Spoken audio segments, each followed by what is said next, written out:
this new working environment and being a paraprofessional specifically during distance learning.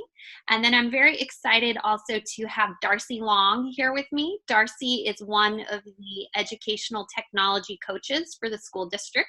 She specifically focuses on elementary, and she's going to be doing a review of Chromebooks and some other technology basics. So Darcy, if you're on here, did you want to say hello to everybody?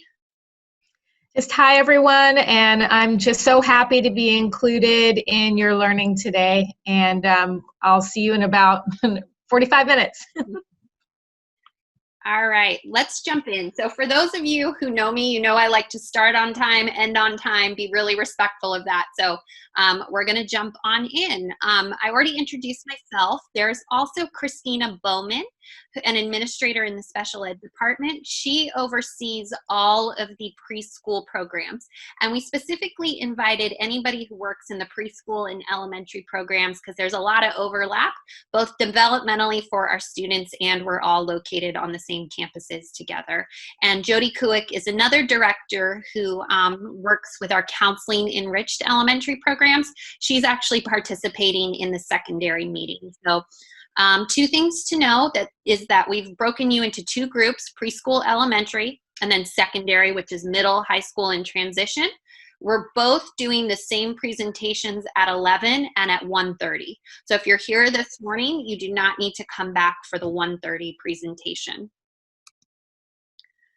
So first thing that we want to ask everybody is, what is one thing that you're looking forward to learning more about this school year related to online learning? And we ask that everybody go into the chat and type your answer. One thing that you're looking forward to learning more about, whether that's how to use Zoom, how to work with kids in the online environment, if you want to learn how to use your Chromebook, what that might be that you're excited to learn about. Because I think one thing that we can all relate to right now is the amount of learning we have had to do since March 13 is tremendous. So all of us, our tech skills, our online, our working with kids in this new world has grown tremendously.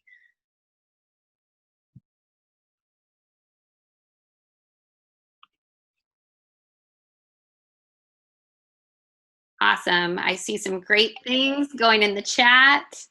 Connecting with students, Zoom functions, learning Chromebooks, how to use all the shortcuts. Yes, I'm excited for that too. Things definitely take a little bit more time. Google Classroom, Google Slides, awesome. Well, one thing it looks like so far is that many of you are really great with the chat function. So that is really exciting. And just to give you a heads up, at the end of this meeting, we are going to be taking attendance via the chat. So if you're a little hesitant, give it a try, give it practice during this meeting, say what you want to learn about, say hello. We're also okay if you just want to type test into the chat so that at the end you'll be able to give us the information we need to record that you were here and you participated today. Wonderful. Okay. And before I jump in, just a few things that I want to let you all know, which is first of all, that you are very valuable and important educators in the lives of your students. You spend so many hours with them every school day. You know their strengths, you know their needs. Some of you will be with your students for many, many, many years. And I wanted to convey it to you as a special ed director that I really value your input and your expertise. You are appreciated. This work has been even harder these last couple months. So I appreciate you bearing with all of our hangups and, you know, the new learning curve. We really are going to require a lot of teamwork and flexibility, so I appreciate that. We're also really excited to be able to provide you with tools to do your job this year. And just a word of encouragement, you can do this. We all can do this. This is only my second or third massive Zoom that I've hosted like this. So I also am a little nervous and hoping nothing goes wrong, but I know I will get through it. So we just finished our welcome and introductions. I'm going to talk about your role in distance learning. I'm going to give you an overview of some of the resources and upcoming professional development.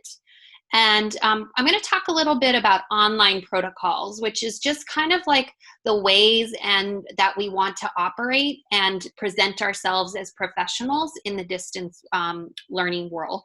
I'm also going to talk a little bit about how to interact with parents in this new virtual world, because for most of you, you're having more contact with parents than you ever had before. And so I want to give you some tools and some tricks and some guidance around that. And then we'll ask questions and I'll turn it over to Darcy at that point. So what is your job expectations in the distance learning world? We are expecting you to participate in virtual instruction, and that might be working with individuals or working with small groups on virtual platforms. When we say virtual platform, we mean Zoom, we mean Google Meet, anything that your teacher is using to communicate live with students. Our expectation is that you are there and you're taking part in that, and we're giving you the tools and the training to be able to do that and set that up. And just one thing I should mention, just as we all learn all the new vocabulary that comes with distance learning, we talk about live synchronous instruction, and that's, for example, what we're doing right now. I'm on one side of the computer, you're on the other side of the computer in real time interacting. And then there's something called asynchronous instruction, which is when we are not working live in real time with students or people. So we might give them packets, we might give them work to complete on their own. That was a little bit of a digression, but I'm going back. We also will be expecting aides to help with making phone calls home, perhaps reminders for them to check things, to come and pick things up. That'll be part of the work expectations. We're also going to be asking that you assist with taking data and recording student work. So your teacher might give you some systems to go in and log student scores. We might ask that you go with a student into a gen ed session and count how many times they participate or how many prompts they need to be able to answer, so we can develop these plans that support our students. We also would be asking you to assist with informal interpretations between home and school. So that might be a phone call in Spanish to let the parents know what they're supposed to return or send home. That might be giving a prompt to a student in Spanish. That might be typing in the chat quickly a direction in Spanish so that the parent on the other side of the computer can help their child. This is very different than formal interpretations, where that would be things like IEP meetings, you sitting in a live session like today, speaking everything that I'm speaking. We would not be asking you to do any type of formal interpretations, but those less informal ones we will, because this is a new distance learning environment and we have to be able to facilitate serving our students quickly. We'll also be asking you to help make packets and materials to go home. We will make sure that anytime we do that, that the safe PPE is available, sites are following safety practices. If you have any special circumstances or accommodations, we will certainly follow that. There's a link in the slides, which I'll share out after this presentation, with a link that you can click on that just kind of summarizes these expectations with a few more specific examples. Some other expectations, so that first slide covered everything we expect related to instruction and engaging with students. These are more of what we expect as you as employees of West Contra Costa this school year. So the expectation is that you'll participate in classroom and site meetings. So your teacher might say on Fridays, I want all of the aides and us to come together and talk about the work for the week or brainstorm how to serve a student. There's that expectation. And your site meetings might be the meetings that your principal runs once a month or every other week. So the expectation is you'd participate in those. We are also going to have an expectation that you participate in professional development. And we'll make it very clear what's mandatory and not. But we are really, really working hard this year and very excited about this opportunity to do a lot of professional development with you. This has been very, very hard, but I think one of the silver linings is learning how to do virtual meetings and having new blocks of time in the week where we're all going to be able to come together and learn together. So our expectation is that you participate in that. There's also an expectation of checking district email daily. There's a lot of messages going out via email. It is the fastest, the easiest, and the most accurate way for us to communicate right now in distance learning. So the expectation is you check that every day. If you have trouble with your email, contact the IT department and they will help you get it set up. We also want you to follow site attendance protocols. So your site might have online sign-in, sign-out sheets. Please follow those. You are also expected to be available to work during your regular work hours. So we know that most student instruction is happening between about 10 and 2 o'clock, but some students are being seen before and after that. If you are an employee who normally works from 8:15 to 2:45, our expectation is that you're available between 8:15 and 2:45 for needed activities. If you're an RSP aide who works like 3.5 hours and you only work from 8:30 to 12, expectation is you're available during those same hours. And we understand that we're all in unusual circumstances. I have a 10-month-old son myself who's napping right now and may start screaming in a few minutes and I might get pulled away. Or some of us are caring for loved ones in the home and might not be well. We fully understand and recognize that and will work with you to be as flexible as possible while also holding the understanding that we're all still working during this time.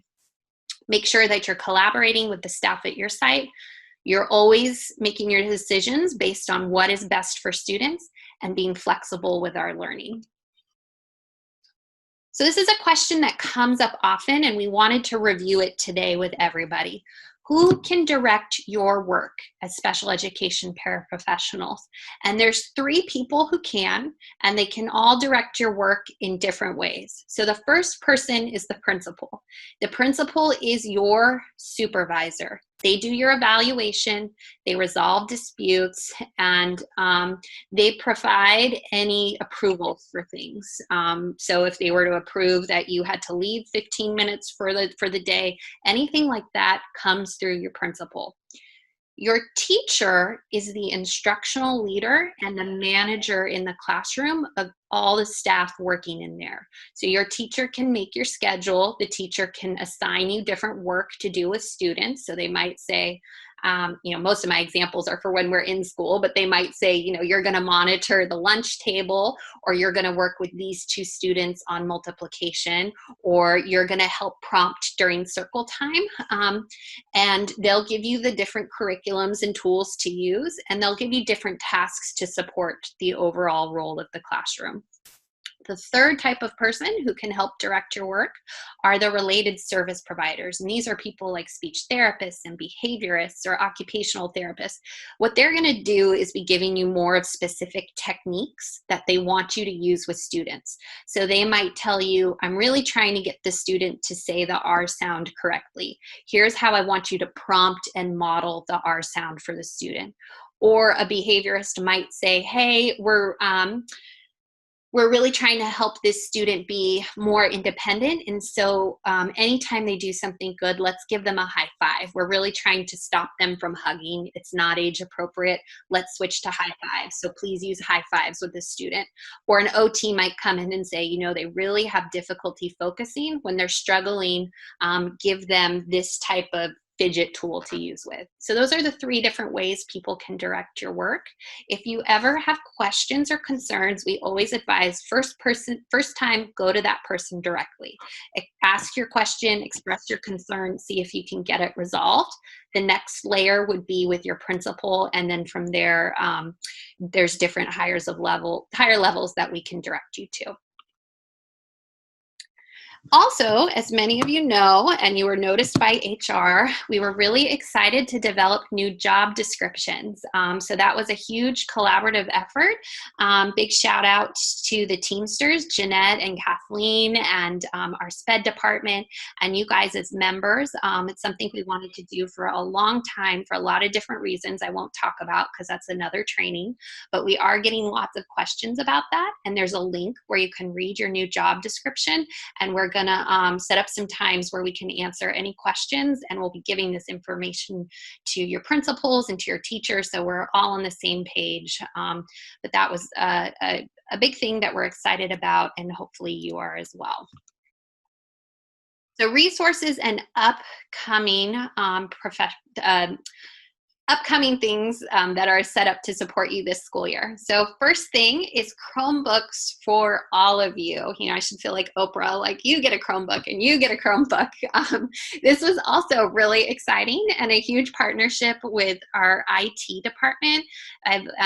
Big praise for Tracy and David and everybody who helped out to make this happen. We recognize we wish we could have done it earlier in the spring, but with the crisis mode and not having enough tablets for students at the time, we had to be resourceful and thoughtful, and we were able to get it to you for this fall. So far we've distributed over 300 Chromebooks. We have about 465 special education paraprofessionals. So there's still probably about somewhere between 100 and 150 of you that still need your Chromebooks.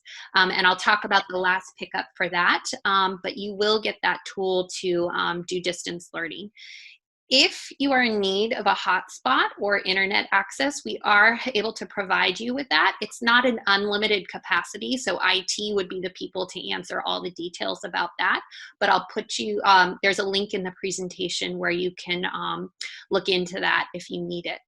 We are also committed as a district to making sure that there are safe workspaces on campus when needed. So at times when we might be asking you to prepare work packets, or perhaps you are at home with multiple kids and you really need to go to a quiet space on a campus to be able to Zoom or go on the internet, we will have safe workspaces for you to do it that follow all of the county health guidance and PPE. If you ever do not feel safe about your workspace, please let your principal know.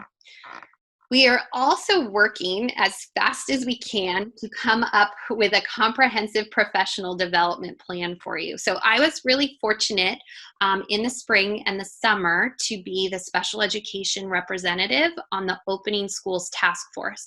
And I met with all sorts of stakeholders in special education, from parents to teachers to providers. And I also met with a focus group of aides. And we got a lot of feedback about areas for professional development. And these areas were how to use technology, which we're starting with today, how to use digital platforms and to be able to engage better in virtual instruction. We heard people wanting a lot of training and support for how to work in an online environment. And a lot of what came up in this area is now you're navigating working with parents on the other side of the screen. Also training on just understanding special education. We have a lot of new people coming into positions this year, and we recognize that learning about special education virtually is very, very different than being in a classroom with kids with disabilities, and so we're going to set that up.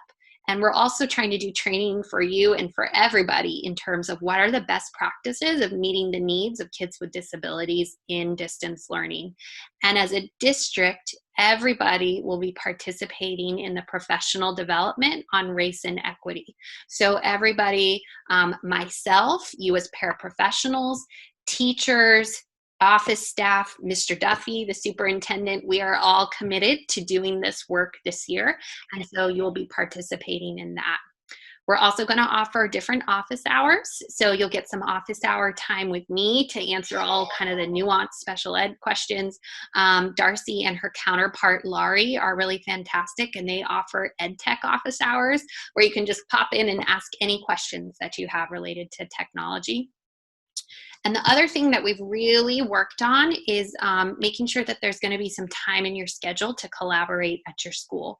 So collaborate with your teachers, collaborate with your fellow paraprofessionals, and then collaborate with your school around any other things. I know there's a lot happening on Fridays that you might be supporting a little bit with when not doing your own professional development. So we've tried to build a schedule as best as possible. I fully recognize, I think we all fully recognize this will not be perfect, but I feel very confident that we're gonna have a lot of really wonderful offerings for everybody, and we're working this out as we go. So bear with us. The PD schedule is coming soon. We are trying to fit it in with the whole district schedule of PD and all the other, we offer trainings for paraprofessionals, we offer trainings for teachers, we offer trainings for providers, and just making sure that we put a puzzle together that makes sure kids are getting their instruction, and then that we're not putting people in situations where they're having to choose between a lot of opportunities to grow as professionals. So if you still need a Chromebook, you have two options. The first, and I should have switched this in chronological order, so forgive me. If you look at the very bottom of the slide, there's a star. The last pickup for Chromebooks is September 2nd from 8 a.m. to 11 a.m. You'll go to our new special ed offices, which are at Vista. The address is up there on Barnyard Street. You can go anytime in that window. Bring your employee ID, and it'll be a drive up. You'll drive up, you show your employee ID, we will log it, we will hand you the Chromebook, and it'll be ready to go. If you are not able to do that, please send Steve Collins an email. His email address is below, and he'll either arrange a separate pickup for you or direct you to a time when you, or another person who can do a pickup with you. Many of you know Steve Collins. He was the old SELPA director and assistant superintendent for many years, and he helps us with a lot of projects in our office. So please, please, please get your Chromebook ASAP. Some people have also asked me, if they have to get a Chromebook, you do not have to get a Chromebook. If you have a device at home that you can use to access the internet and also, you know, perform your work in line with all our district requirements, that is okay. We just recognize not everybody had the technology they needed, so this is here for you. What if you need a hotspot? There's a Google form that you can put in a request for. Again, there's a link, and when Darcy's presenting, I'm going to link this in the calendar invite, and I'll have Perla Ponce, my secretary, send this out to everybody. So there's a form you can submit. It asks you for basic information. I do not have a guarantee if you will get a hotspot. I know that we have a lot, but I also know hotspots are hot, and there's limited quantities across the country, and I do believe they're going to be prioritizing based on need. So just keep that in mind, but it is there for you. Oh no, what did I do? Let me go back here. Okay, recovery. Online protocols. So let's talk a little bit about this, and I'm just going to pause here and scan the chat. And I see, actually, I'm really glad people are putting any questions in there, and I realize I should say this. We're going to save the chat at the end of this meeting, and I'm going to look over all the questions, and we're going to do some responses to common questions. At the very end of this presentation, right after we take attendance, we'll have a live, about 15 or 20 minutes or so, it depends, where Darcy and I will answer some questions in real time. Just because we have 204 participants in this meeting right now, we won't have time to get to every question or do too much live. And I also want to assure you, we are going to be planning PD going forward in ways where we can do small breakout rooms, and you guys will have a lot more time to interact and ask questions. Right now, I fully recognize this is a lot of talking, but hopefully we can cover some basic information, and then the rest of the PDs will be structured like that. So yes, if you have questions, put them in the chat and we'll get to those at a later date. So how do you create an engaging virtual environment? Many of you already know this, but these are also some tips and tricks. Make sure that you have an appropriate space in your house and good lighting when you are live and on camera. Somebody commented to me, I think it was 2 weeks ago, that my background currently kind of looks like what newscasters do. You are seeing the dresser in my master, it's not a master bedroom, it's one of the bedrooms in my 2-bedroom apartment, but it is appropriate behind me. You know, we have to be careful as we all bounce around between rooms that there's not posters behind you that have inappropriate content or anything like that. Make sure your background is appropriate. Also, try and have good lighting. It's really frustrating when you're trying to see somebody on the other end and they're not well lit. I have to move around my apartment at different points in the day depending on where the sunlight is coming. So this is perfect timing right now for my room, but in the morning when I do those meetings, not so great. I have to move. Also want to make sure that as much as possible you stay on camera so students and staff can see you. And this is a norm that we're trying to establish in the district, that being on camera really shows that you are present and participating in the training. And we're balancing that norm with 2 things, right? First of all, we recognize that this is real life, and sometimes you have to turn off your camera and do things. You might have to run and take a personal break. I have had my 10-month-old start to lose it, and I've had to turn off the camera for a few minutes and attend to him. Those things happen, and we recognize it, right? Turn off your camera, handle your business, come back promptly. But if every meeting you're off camera or off camera for really extended periods of time, that's not really representative of us showing up as district employees. We are here, we are present, we are ready to support our students and communities. The second norm that we have to balance, right, is what we're asking of our students. So we are asking our students to stay on camera, and so if we're asking them to do it, I think we as adults need to model that as well. But I want you to balance that with some empathy. We are making exceptions for students who may not want or feel comfortable to turn on their camera. They may not feel comfortable showing what their bedroom looks like or their home or things like that. So we're going to balance that, right? I don't want you to go in to any meetings. None of you would do this, but just say, turn on your camera, blah, blah, blah, blah, blah. We're going to be empathetic and navigate those things together. So I just want you to hold that this is a staff expectation, while we also work through those 2 other things that we're all trying to work from home in really strange times.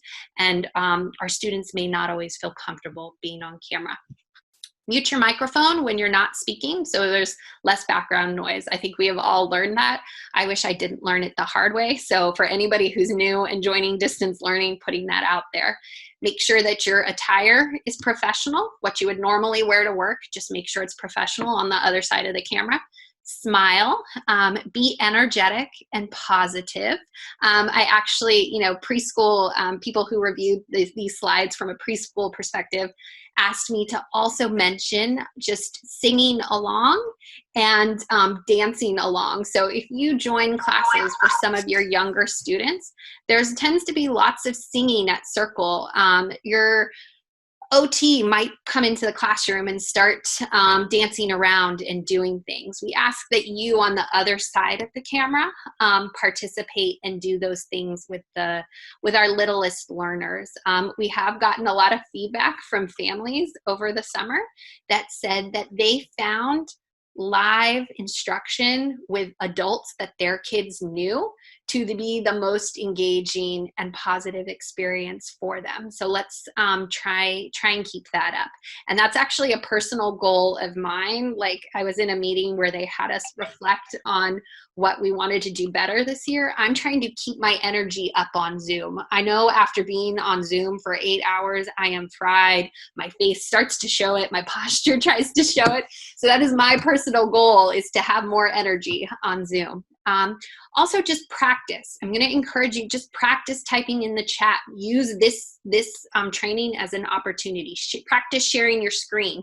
The only way you'll get smooth at it is if you try. And you might find a partner at your school site, like maybe another paraprofessional or teacher who'd be willing to take some time and go back and forth. The other director and I, when we've done these really large Zoom casts, we've practiced with each other like an hour or so before, just to make sure we can do it. Other thing is, please arrive on time. That one I think is pretty straightforward. Okay, this is a question that's coming up a lot, which is, what do you do if you see something that you are concerned about, right? In this new virtual world, we are now looking into people's personal spaces, and we might see things that concern us, either interactions between adults, interactions between students and adults, things that just, you know, as caring and compassionate adults, raise red flags. And my first word is to say something. Anything that makes you uncomfortable, please, please say something. You can tell your teacher, you can tell your principal, you can shoot me an email. We want to say something. In some of these situations, it always helps to talk things through with another person.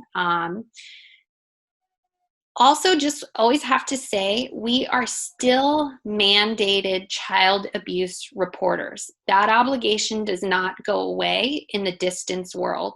Every single person employed by West Contra Costa is a mandated reporter. I'm a mandated reporter. You are all mandated reporters. Mr. Duffy is a mandated reporter. The custodial staff, we're all mandated reporters. And if we see anything that gives us reason to suspect any type of abuse, we are required to report it. And this, I think, is a really important clarification to always say. We do not have to have confirmation of abuse to report it. All you have to do is have a suspicion and you report it, and then it becomes the authority's responsibility to investigate it. So always keep that in mind, and it's better to err on the side of caution and to report.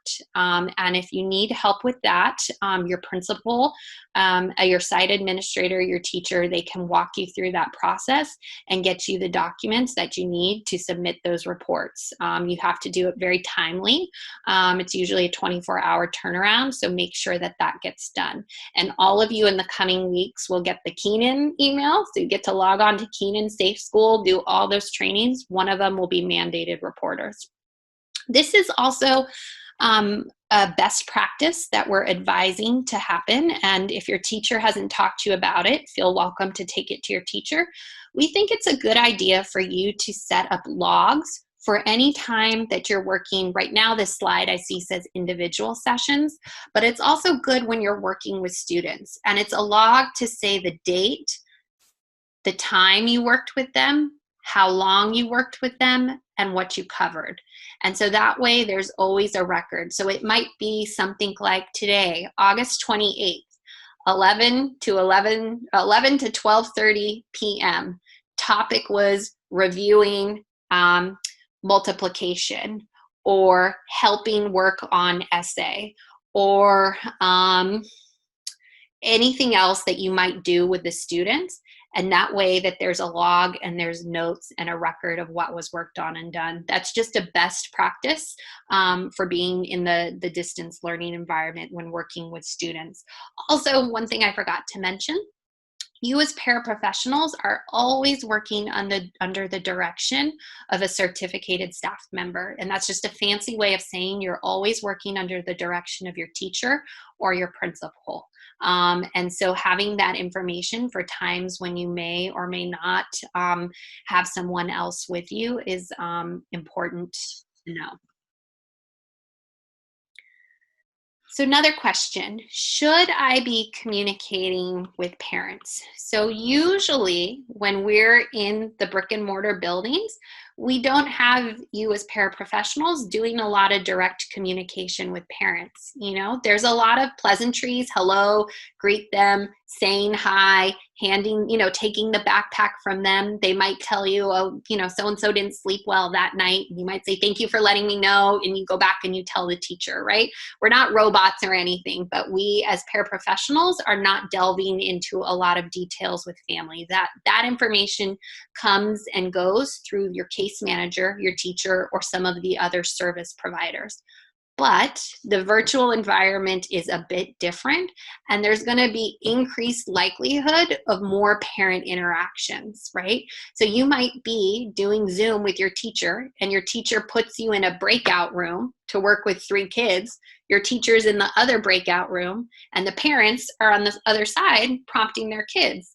And do we think that's in the best service of distance learning for the kids? Yes, we do, right? It's a way we can give them more individualized attention. It's helpful when parents can be there helping them. So we don't want to put up lots of barriers to kids getting what they really need. But we recognize that for some of you, this is going to create situations where you might not feel comfortable. So a couple points we're going to talk about. Yes, you might be interacting with parents. Guidance is to only communicate with them about what your teacher or your principal has instructed you to address. So if you are in that breakout room to work on math, you're going to stick to working on math. If you are doing that phone call to check in and make sure that they were able to log into Google Classroom on their own, all you're doing is conveying that information and getting that response back to them. You want to always report back any information that the principal or parent, you want to report back all of the information the parent says to the principal or the teacher. And you also want to review with case managers some things that they might want you to say or how to respond, both to what they want you to communicate, or if there's specific responses to share with particular students, they can help you with that. We put a couple suggestions here on the next slide of things that you can say. And these would be situations where if it's not something you should address. And this could be the whole gamut, right? You could go into a breakout room to do math, and the parent could very much want to start asking you questions about reading. You could call home, and the parent might start expressing to you frustrations about speech therapy. Or they might call the parent and they might let you know, hey, I'm going on vacation in a week. Can you please send, have the teacher send home packets for this, or things like that just would be out of your job description to be communicating. Well-intentioned, happy, to the whole spectrum of frustration, right? So these are some things and some standard responses that could be helpful for you to share. So you could say to the parent, I'll share with the case manager what you communicated to me, and leave it at that. No need to respond, no need to try and fix it in the middle. Just say, I hear you, I'll share with the case manager what you communicated. Another strategy, and this is in situations where they might have questions or concerns, is just to say, any questions or concerns about the IEP or distance learning can be sent to Ms. Rogoshon, or can be sent to Ms. Harrison, or can be sent to Ms. Avanessian. That would be a standard response to say. Third example is that you could just say to them, the focus of this session is to work with your student on math given to me by the teacher. And that right now, all we can do is focus on math. And I realized on the slide, I put reading and writing. Last suggestion from us is you could say, that they might express something, and you could say, I can give you the contact information for Mr. Kibbe, or I can give you the contact information for Miss Famorkin, a speech therapist, so you can reach out to them with this information, right? And so you could just pass along that information. More than likely for you, it would just be the teacher. I know you probably won't have like speech therapist emails handy or stuff, but you should know how to get in touch with your teacher, and you could pass it along to them. So we have about 4 minutes left to get through the last couple slides, so I'll move a little bit faster, but we just wanted to talk a bit on building connections and relationships. So a few weeks ago, we did a huge presentation to like the 400 special ed teachers and different related service providers that we have, and these are pretty much the same slides we shared with them.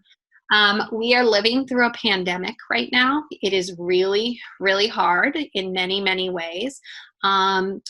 School, as we once knew it, has been flipped upside down, and there's been a lot of upheaval in the lives of people. And so more than ever, having connections and relationships with our students and with each other is really, really important. So in talking about that, there's a really wonderful quote that says, every kid is one caring adult away from being a success story. And we truly believe that in our department. And that person could be you. And we have to recognize too that we have to meet a lot of needs of students before they can really be ready to engage in a lot of teaching and learning.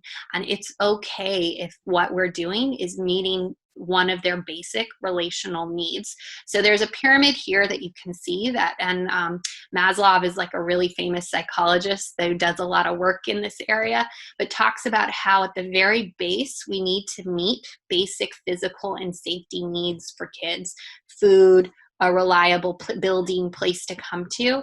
Then they need to feel connected and that they're dealing with predictable, safe adults, and then learning and teaching. And also this applies very much to teachers and parents and paraprofessionals and special ed directors. All of us together, we need to have our needs met in this area as well. So just recognize these things in this really unusual environment that we're working in. So how can you build relationships and connections with your students? Get to know them, right? Ask them what they like. What did they do over the weekend? What is the name of their pets? Those kind of taking just a minute or two to learn these things about your kids goes a long way. Positive reinforcement. I'm sure many of you, as I scan through all of your wonderful faces, you recognize me over the years coming in your classrooms as a psychologist and a behaviorist and talking about how you praise them, how you play with them. We still want to encourage positive reinforcement in the virtual world. And there's lots of creative ways to do that. That'll be for another time or training. Kind of what I just touched on, being understanding of the stress that this has happened for both our staff, our families. I'm sure many of you have seen a lot of the teachers who are juggling all of their kids at home as well and trying to teach. It's a lot. I talked a bit about how synchronous live interactions are reported right now to be the most beneficial. Being kind, fair, and safe is really imperative to the social emotional well-being of students. We also are going to encourage a lot of participation in the Wellness Fridays when you're not engaged in your own professional development. And we also encourage you as employees to reach out whenever you need help and support. So HR has some documents that went out about what you can do in COVID stress. Your principals, your teachers, our department, let us know, and we'll all get through this together. I'm not going to click on this document, but when the slides are shared with you, you can, and it has more tips and tricks for increasing student engagement. And there's kind of like a 3-word phrase of predictability, flexibility, and connection. And that also connects back to just being very trauma informed, how we work with a lot of students. So first weeks of school, what should you have been doing and can still be doing as we get started? Make contact with your teacher and principal. Some of you have been in positions for years. This is not a big issue. Some of you just got positions at the beginning of the year or a couple days ago. So just set up those basic channels of communication. Start to follow the schedule that you get from your teacher. We're going to have to adjust as we go, but start the one that you have and then pass on feedback. Practice, practice, practice using your Chromebook and Zoom and Google Meet and anything else. Start attending the professional development and office hours as they come out, building relationships, check, check, check your email daily. I think this is what you're going to hear from a lot of us. Please, please check your email daily. Ask questions. I will tell you there are more questions than answers at this point about everything. I have more questions than I have answers about everything. So there's never a silly, stupid question to ask. Please ask them. And once you start getting professional development dates, whether from our department or the district, put them in your calendar so that you're able to attend. We are stronger together. Don't want you to ever feel like you're on your own. Stay connected with your colleagues at your site and your families. We'll get through this experience together. We will learn a lot. We will be much better on the other end of this. So we're going to take attendance quickly. So everybody pull up your chat, and I would like you to type your name and your school. That's just baseline. If you can put your program, anything else, even better. But if this is a new learning from you, start by just typing your name and your school. So I would type Rachel Avanessian, comma, Vista, which is the school where my office is. Or Suzette is the first person popping up on my screen. So Suzette would type Suzette, Collins Elementary. Am I right on that, Suzette? Yes? Okay, good. So you would put that in the chat. I forgot the comma is or like a dash. I see people putting dashes. I'm so sorry I didn't do that. Is it, should I retype it or is it okay? No problem. We can make it work. Yeah. Okay, thank you. And also, just to let you know, we are going to be tracking PD participation this year. We're hoping to get to a point where we can have certificates and stuff, but just keep that in mind. And site administrators will be notified when we see that different paraprofessionals are not attending for follow-up. And we already mentioned this, type questions in the chat. Thank you all. I'm going to pause at this point and turn it over to Darcy. Darcy has about 30 minutes to go over technology basics, and then she and I will do a little bit of Q&A. So Darcy, I'm going to stop sharing my screen. And Darcy, are you able, I made you the co-host. Are you able to share? Yes. I'm right now, I wasn't, now I am. Great, thank you so much. And while switching over, I just want to echo your thanks to everyone that's here because my mom was a one-to-one aide for over 20 years in Southern California. And the relationship that she had with the students she served, I think was unique and very special and very different, definitely, from what the child had with their teacher. So the relationships that you build with, all of the students, whether it's one or more, it is so powerful and so special. And you're not just a support for that student, the family relies on you as well. So I just want to say thank you. You are not unappreciated at all. I am very aware of the hard work that you do. And I was in the classroom for 10 years. I can tell you the relationship that my aides had with my students. It was probably, so much deeper because the general ed teacher is not able to connect sometimes as deeply as you are. So before we get into this, I want to let you know you do not need to take notes. This slide deck that I'm going to show you first of all, you can link to it by typing in address at the bottom. Since I'm in presentation mode, every time I click down there, it's gonna, here, let's see if, there we go. Something's gone into chat. I don't know how to enter something into chat in these Zoom meetings. Rachel, could you go ahead and mute folks while I'm presenting? Yeah, if you've not muted yourself, please do that. Okay. Darcy, I'm sorry to interrupt. Unmute, because I think when I muted off, I muted you. So go ahead, Darcy, and unmute. Oh, okay, great, thank you. I did not notice.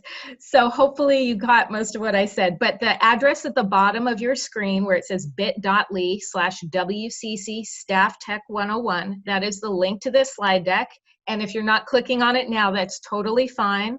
my colleague Lori Roberts, who's with the secondary folks, we've set up a Google Classroom for you, and we're going to provide all the slide decks for your digital learning in that classroom. So don't worry about retrieving these later on. Darcy, sorry to interrupt you. Most of us cannot see the link at all. It's hidden.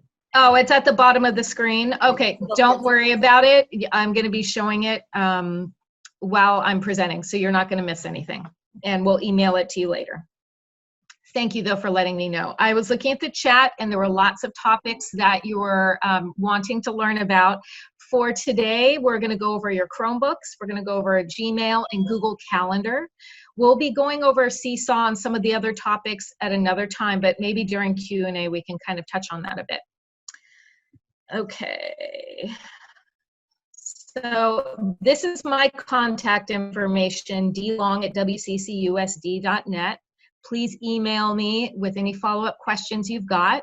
I focus on elementary, and specifically I'm supporting Seesaw, so pre-K to 2 folks. I'm under gal. Lori Roberts handles pretty much every grade. And these are your outcomes for today.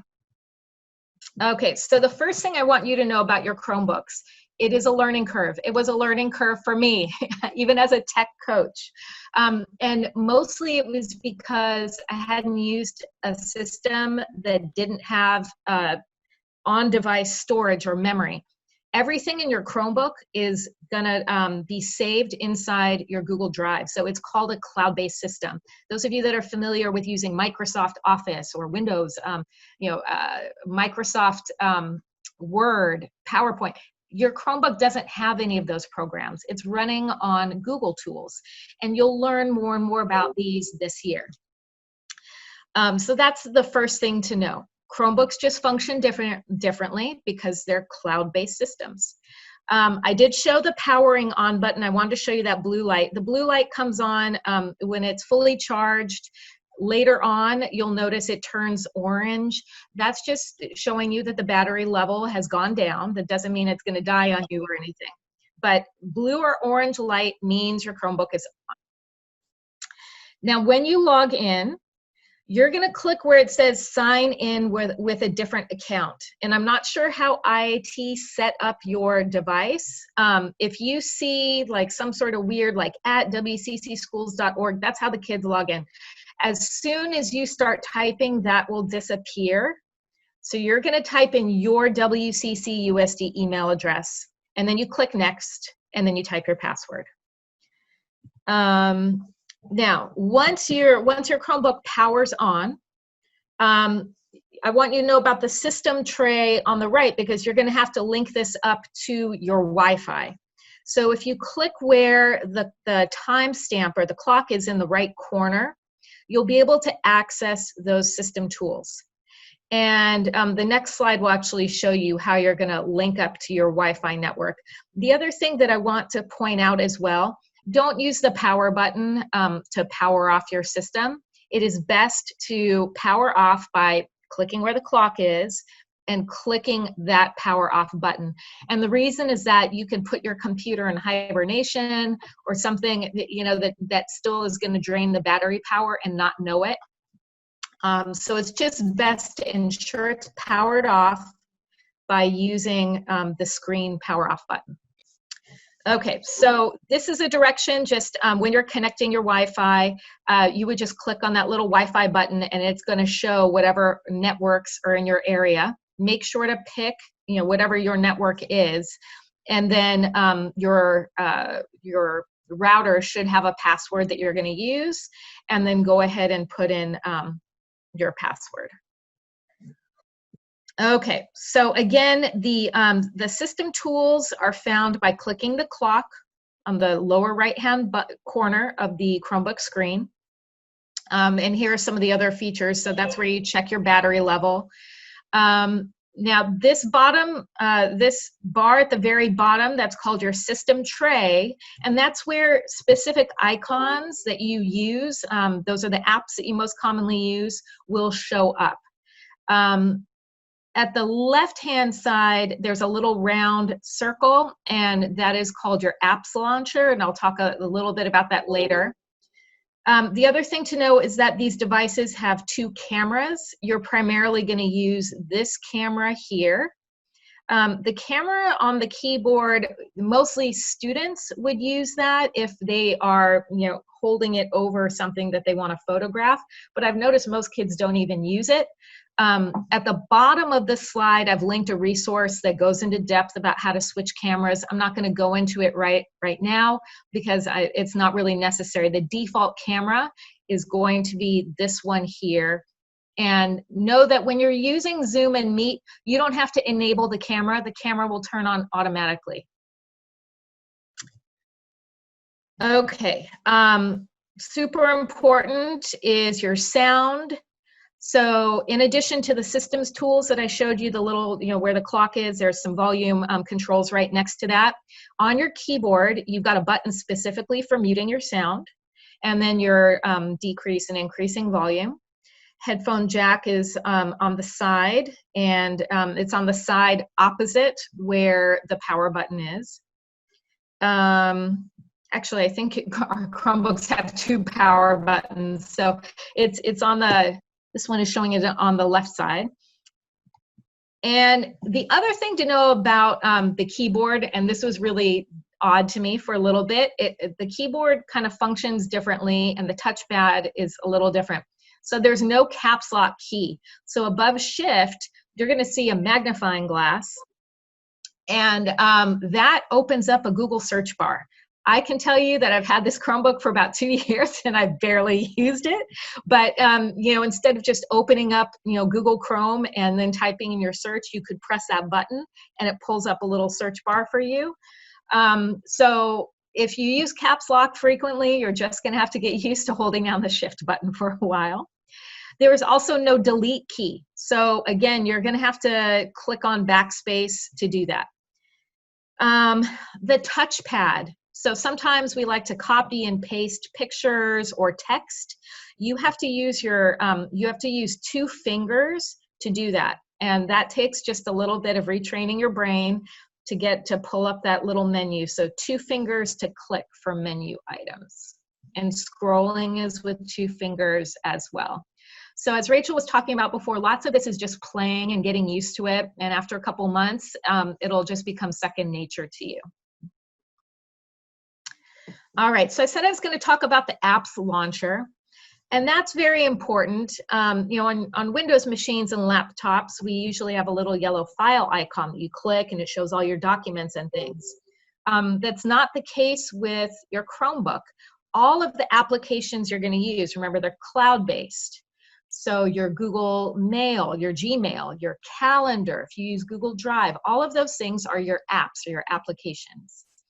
And you access those by clicking the little round circle in the lower right-hand corner of the screen. And the first thing that pops up is you'll see a Google search, and that's what pops up when you click that button on your keyboard. So you don't even have to open up the web page to start searching something on Google. As soon as you type something in, it will open up Google Chrome for you. But what's useful to know is that you have some of these icons at the bottom to help you find the tools you need. Like your Gmail should be right on that bar, on your taskbar at the bottom of your screen. It's also going to be in the applications in your apps launcher. So that's another place. I'm going to show you multiple ways to find what you need. Today, we're specifically talking about Gmail. We're going to talk about calendar. But if you need to take a picture of something, in your apps launcher is where you'll find the little camera button, and that's where you would take a picture. These have, you should know, they have very little storage space. You're not going to be able to save lots of files, very, very little storage space if you're downloading things from the internet. But if you do, there is a little file folder, and you'll see it in your apps launcher, and that's where those things are stored. All right, so there are going to be times here, because I'm going to go into Gmail and how to use that, that I'm going to toggle between the presentation, and I'm going to go right into my Gmail to show you. The presentation is nice because it keeps things very linear, and we all know that digital learning is not linear. It's all over the place and a mess. And when you see my inbox in Gmail, you will probably agree. So bear with me. Just remember, these are your notes. Take in as much as you can. Let the rest go for another time. So I'm going to start with the slides. The first icon that I want you to get used to looking for, and it's pretty much everywhere in Google, it's the waffle. Okay, so you would find the waffle in the upper right hand corner of your Gmail, of Google search bar, like any Google screen, you will see this little waffle. The waffle is like your apps. Like each of these little dots represents a tool that you might use, like some here that are showing up: Gmail, Google Drive, Calendar, YouTube. You can rearrange them. I don't even bother with them, but because usually the most commonly used apps are show up. So what I'd like you to do now is to go to, just break away from the Zoom screen for a second. I want you to go to google.com. Just open up a new web tab, and I want you to find the waffle, and I want you to click on it, and I'm going to do it too. So I'm typing right now, google.com. And let me move this little bar over here. And what you should see in the right-hand corner of the browser screen is you should see a little icon for yourself. That's your Google ID. And right next to that, you should see the little waffle. And those are your Google apps. And if you click on it, you should see Gmail. You'll see that red M on the envelope. And you might also see the word, like on my screen, it says Gmail. So go ahead and click on the Gmail.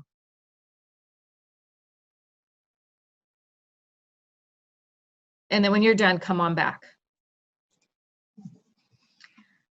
So while you're doing that, I'm just going to go ahead and chat through the next slide. So our Gmail, it's imperative that you keep track of that every single day. It's you know, I'm the Seesaw trainer for the district, and that's my procedure for students in the morning as well. The first thing I tell students to do is to check their inbox in Seesaw to see if they have messages from any of their support providers, their teacher, you, their principal.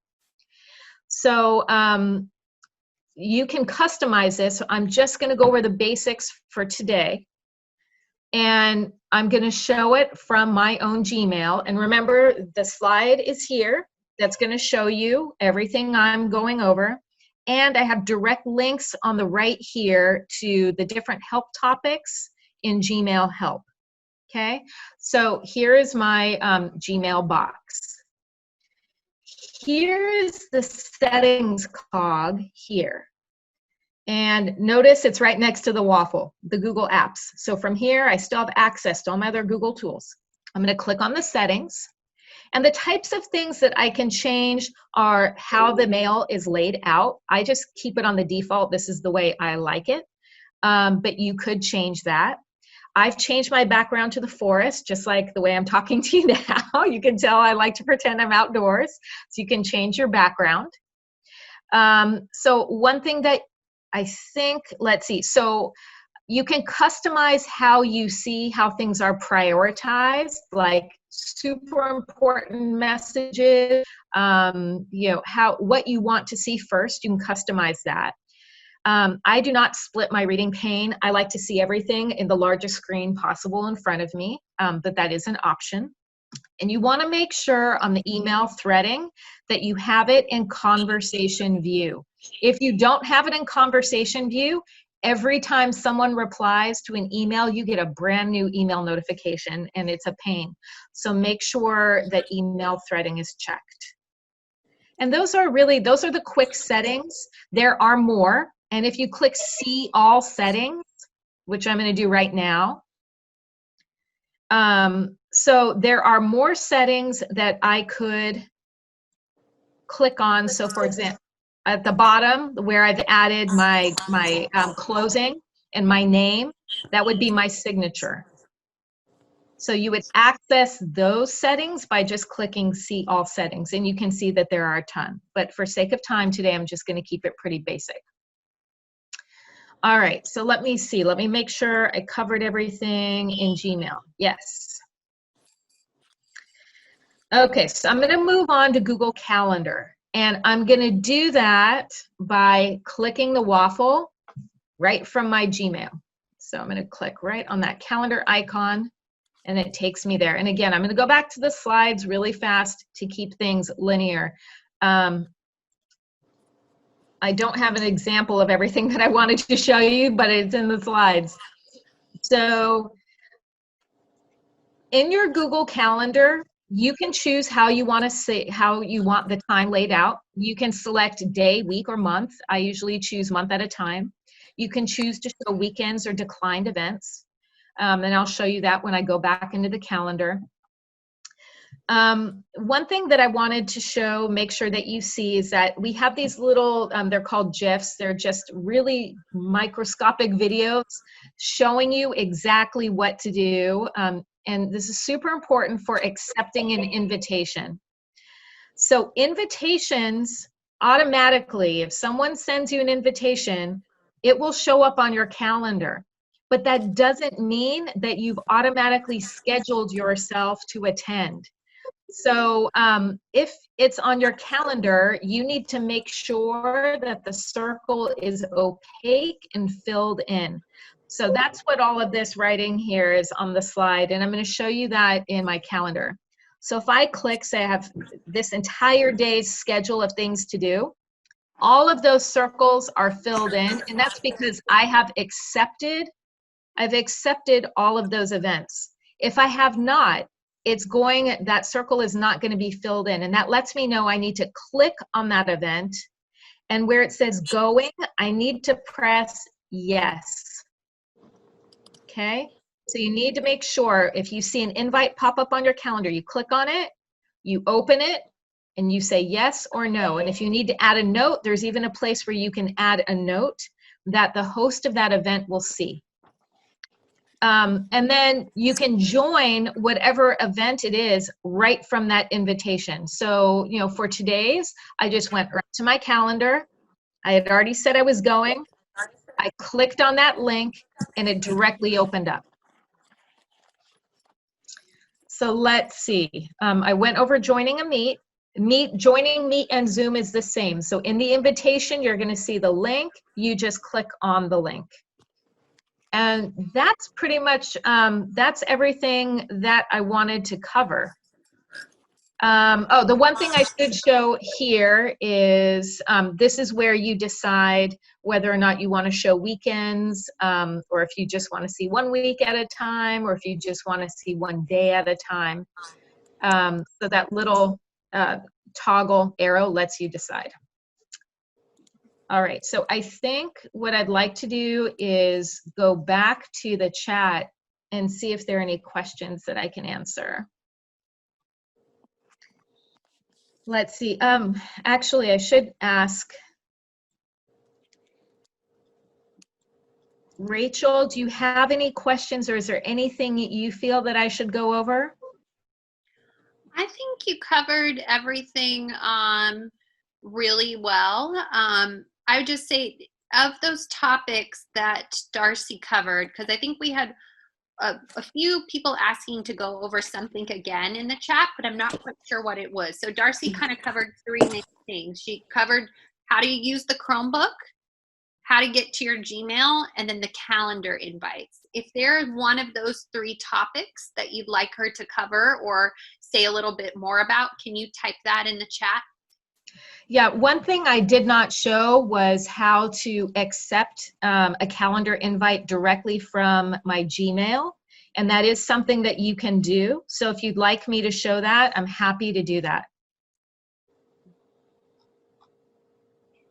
And one thing that'll be important to know with the calendar invites is you'll probably be getting a lot of the professional development invitations and links through calendar invites. So try and send reminder emails, but we all know not everybody's up and running in different ways, and sometimes it doesn't make it to everyone. So the more ways, the better.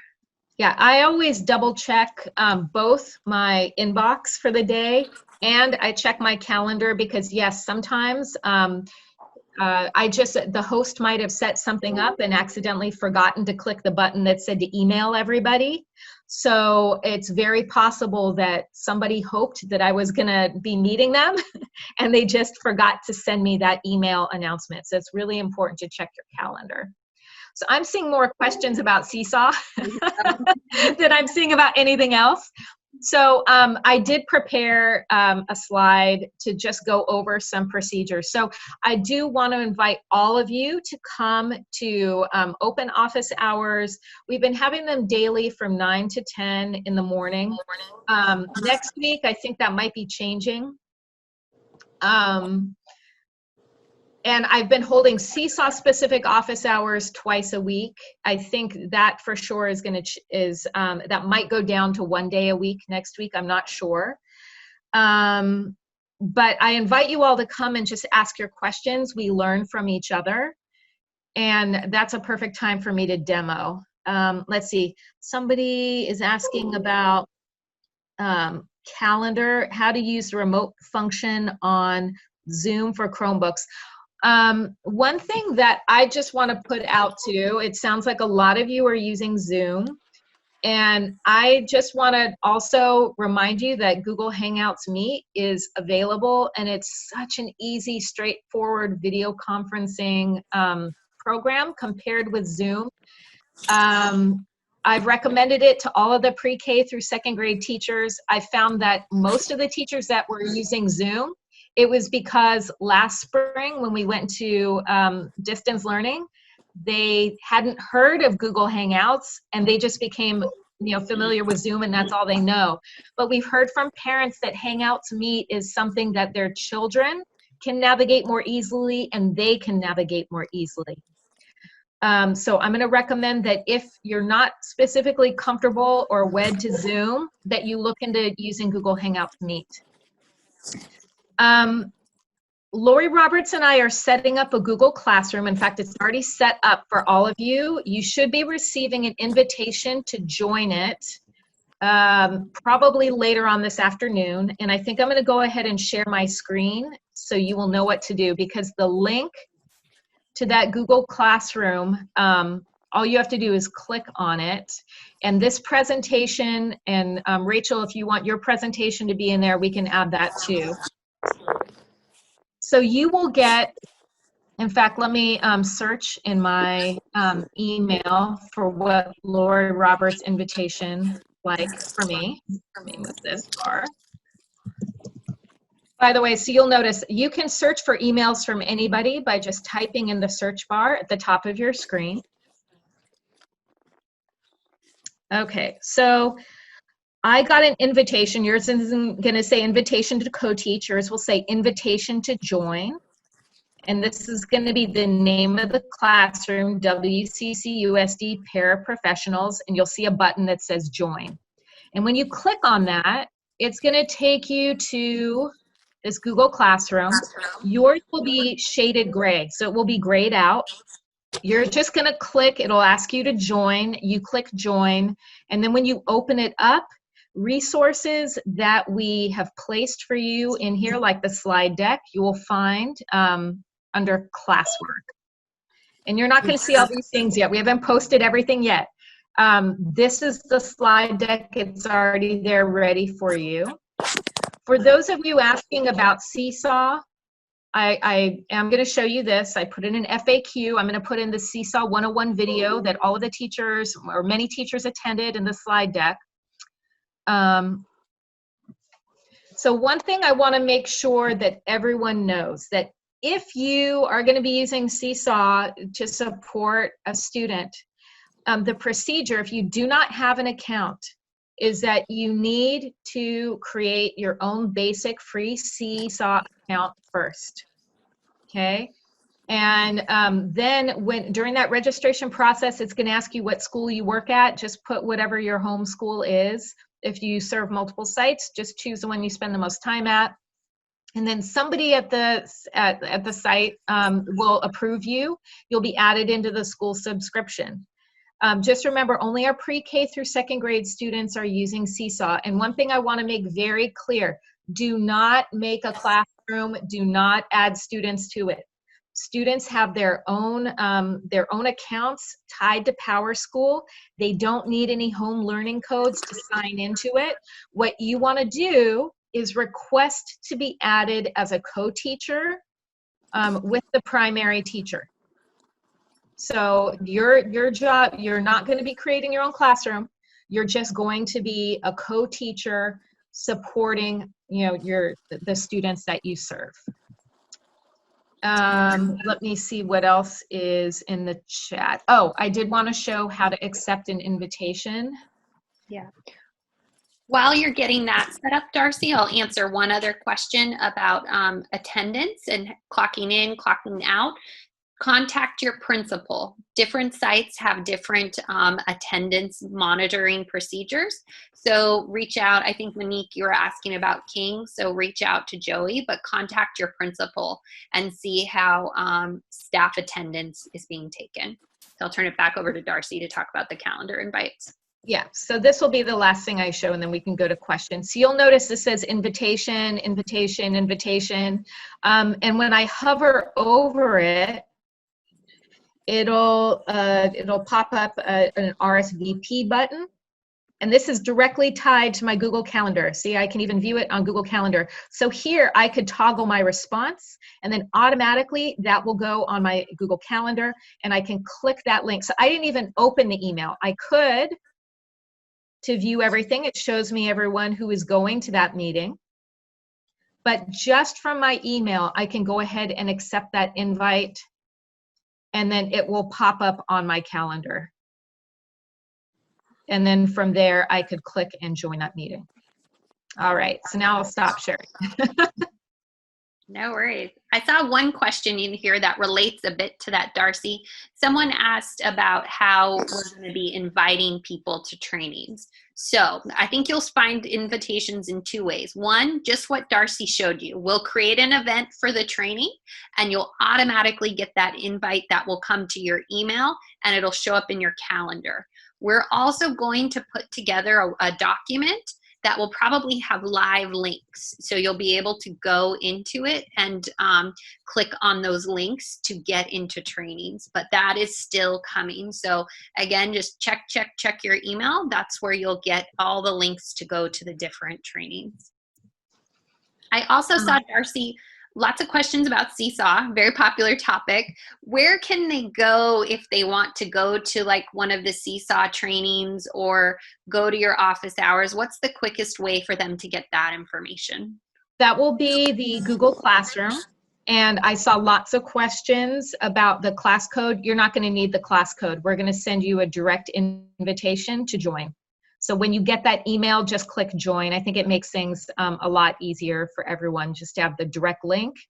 And you'll see it on your Google Classroom page. Let's see, as far as Seesaw, I've put all of the basic trainings and resources that you need. They'll be right in that classroom. The PD calendar for next week, I will make sure that we have posted for you so that you have the links to attend.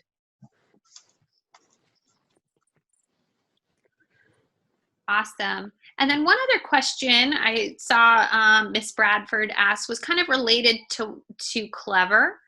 And I think Miss Bradford, you were asking about how apps get into Clever, how to set up an app needed for the class, for example, in Clever. Yes. I'm having a problem getting on Clever. And when I try to get on it, it needs, I've tried to use all of it, the school name, all this stuff. And so the last time I tried to use my school, my Google account, and that kind of messed things up. So now I have to start all over. So it's just hard for me to get on there, you know.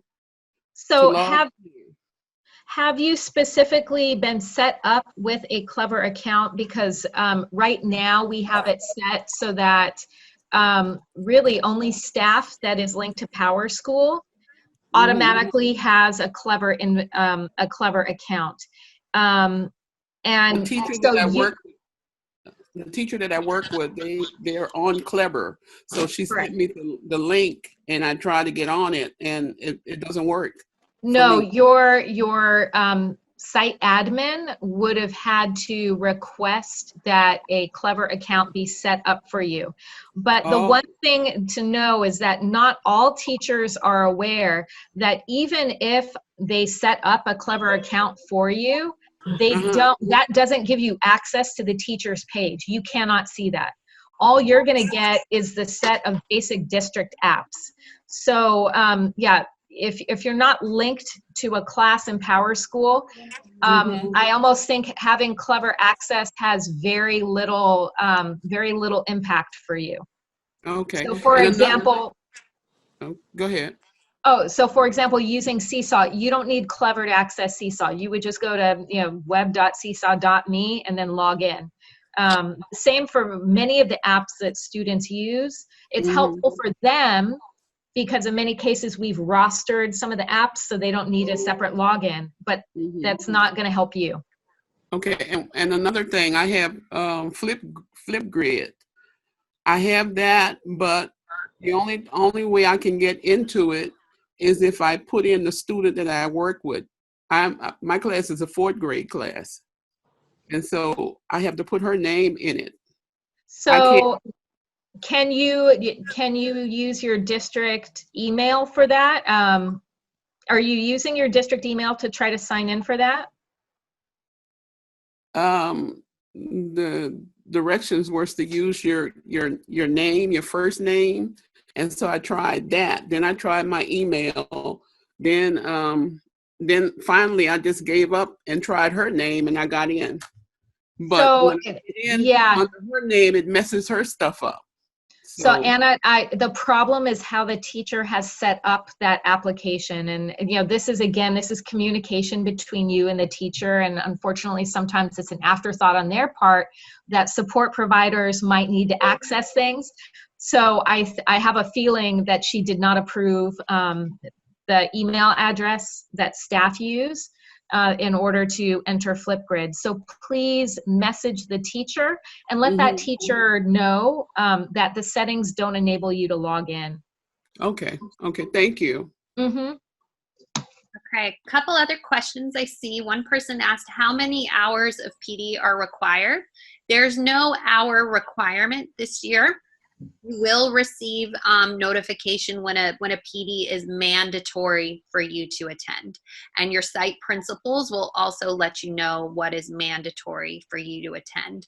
We've built in, there's big chunks of PD on Fridays, about an hour and a half in the mornings, the afternoons. There'll be other offerings throughout the year. So you'll know what's mandatory and what's optional, because I believe she also added that you'd like to attend ELD trainings and any other opportunities from which you can grow. So that's awesome. Yeah, we'll let you know what's mandatory, what isn't, and how you can participate in those. Other questions were about returning the Chromebooks. So right now the focus has been on getting them out. I would say 2 things with returning the Chromebooks. We will visit that at a future date. Hold them on indefinitely, and we will send you instructions if and when they were to be returned. There's a lot of unknown factors about when distance learning is going to end, all sorts of stuff. So just keep them for the time being. Somebody asked about resources for boom cards or other things. I would say start with your teacher.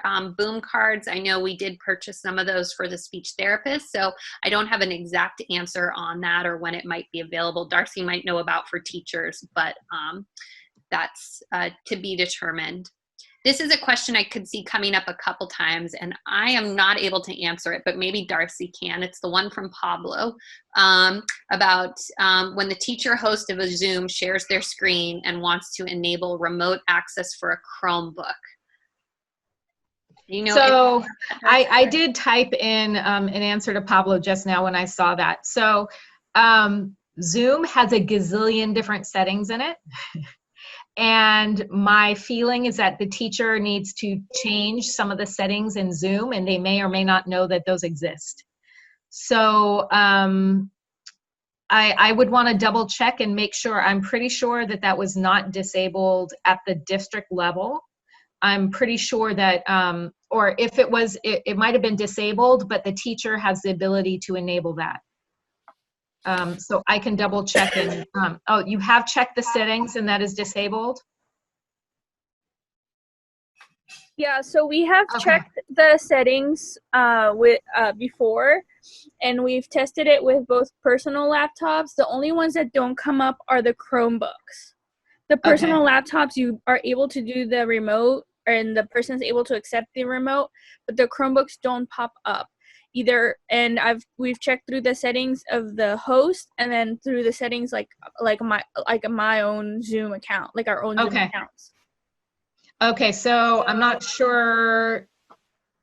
I will check in with IT to see if that's something that they can change, or I'm not sure if they were aware of that, but I'll check in. Is that something that is frequently needed?